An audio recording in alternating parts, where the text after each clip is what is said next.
Welcome back to another episode of Medussa Muses, where I talk about various topics in a cozy manner. Today's episode is special because I'm specifically talking about white people, and I personally define white people as people who have embraced or accepted whiteness. This episode is for you. I want to tell you why whiteness should be abolished, and give you some ways to work on abolishing the whiteness within you. Before I can get into the conversation proper, it's important to define whiteness. Whiteness is not just skin color. Not everyone with fair skin is white. It is an ideology and a lifestyle in which it is believed that white people are superior or the default race and should be treated as such. Whiteness has no specific culture outside of colonization and genocide, and will often take the culture of certain ethnicities for their own use. A prime example is how some modern-day white supremacists will use Germanic deities or Southern culture. These people are likely to complain whenever a race other than white is represented, or to at least be uncomfortable viewing someone from another race being represented.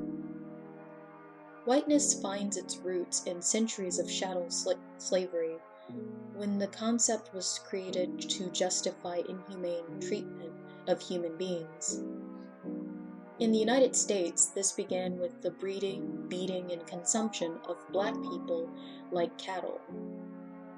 It continued after the alleged end of slavery and segregation in Jim Crow, where whiteness became less overt in its disdain for blacks by trying to hide us in ghettos and poor school systems so we could remain subservient to whites. In modern day, whiteness is sneaky and pervasive. Many white people don't understand themselves to be white or understand the history of whiteness. And it's this failure to understand whiteness that leads to racist moments, because to be white is to be racist. This may sound like an extreme generalization, but if you understand what whiteness is and still choose to accept or embrace it, you are choosing to uphold racist ideology.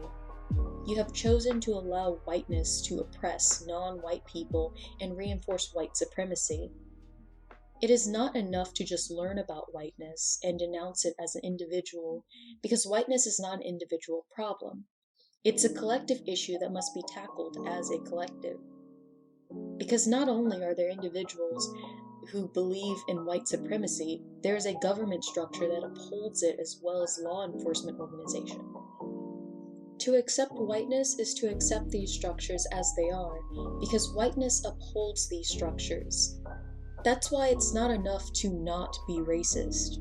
Because individually, not being racist doesn't work against white supremacy, but being anti-racist does. If you're uncomfortable with what I've said, good. It means that you understand what I've said on some level and want to stop it. The knee-jerk reaction will be to insult me or call me a liar, but I implore you to take a moment and think about what is bothering you. If it's the fact that I've said being white is racist, think about why you are so attached to whiteness as an identity, knowing that it's attached to an ideology that actively harms people. Instead of rejecting that you're racist, try rejecting your whiteness. Start by acknowledging your white identity and separating the parts that are actually you from the parts that are white supremacy. This process takes a long time, and you will likely have to do this multiple times as whiteness is constantly being pushed onto fair-skinned people. After doing that for some time, move on to checking your habits that could be racist. Do you unload emotional baggage onto BIPOC? Do you demand that they teach you? Do you ignore them when they take the time to teach you? If the answer is yes, think about why you feel that BIPOC should labor for you for free instead of doing the work yourself or paying them for their time. Examine whether or not you listen to BIPOC when they tell you their experiences, and if you will believe them even without a white person speaking over them. These are the types of thoughts you will now have as a daily part of your internal struggle with whiteness. The external struggle will involve looking at the white people in your life and holding them accountable for the white things they do. Do they berate BIPOC for being poor or lazy? Do they say racist things? Do they support legislatures who seek to harm BIPOC? If the answer is yes, then talk to these people. Tell them what they're doing is not okay. Threaten to leave their lives if it's that bad, but hold these people accountable. Will it be hard? Yes. Would it be easier to ignore these individuals? Yes. But if you want to solve the issue of whiteness, you must uproot it like a weed, because that's how it spreads. If you allow racist actions to take place around you, you normalize the behavior, and others will pick up the behavior and think it's okay. As I said before, this is a collective problem, and it must be tackled collectively, so that means no more disavowing racist Uncle Larry, who still gets to come to Christmas dinner. If you are committed to abolishing whiteness and exercising your own whiteness, you would kick Uncle Larry out of your life too.